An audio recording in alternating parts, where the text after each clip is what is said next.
రేపు సంకష్టహార చతుర్థి రోజున మర్చిపోకుండా గణపతి పటం ముందు యాగుడి పెడితే చాలండి. మీరు కోరుకుంది ఖచ్చితంగా జరుగుతుంది. అలానే కాకుండా మీ కోరికలు తీరుతాయి. మీరు కోటీశ్వరులాగా మారిపోతారు. చాలా మంచి రిజల్ట్ని చూడగలుగుతారని చెప్పొచ్చు.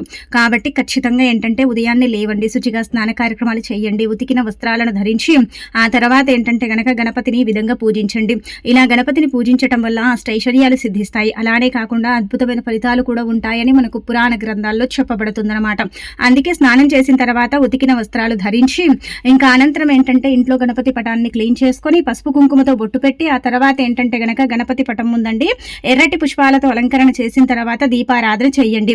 అయితే గణపతికి కొబ్బరి నూనె దీపం ఇష్టం కాబట్టి కొబ్బరి నూనెతో దీపారాధన చేస్తే చాలా మంచిది. కుదరకపోతే నార్మల్ అంటే డైలీ ఎలాగైతే దీపం పెడతామో అలా పెట్టేసిన తర్వాత చిన్న బెల్లం ముక్కని ఏంటంటే నైవేద్యంగా పెట్టొచ్చు, కొబ్బరికాయను కూడా కొట్టొచ్చు.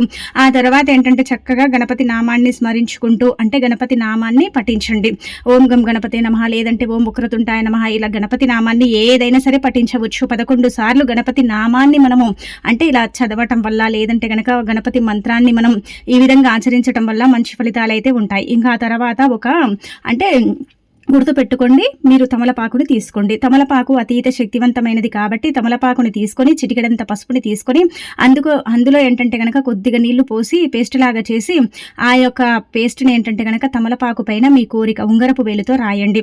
అలా రాసేసి గణపతి పటం ముందు పెట్టి నమస్కారం చేసుకోండి. అయితే ఈ ఆకుని ఏంటంటే ఆ రాత్రంతా కూడా ఉంచండి.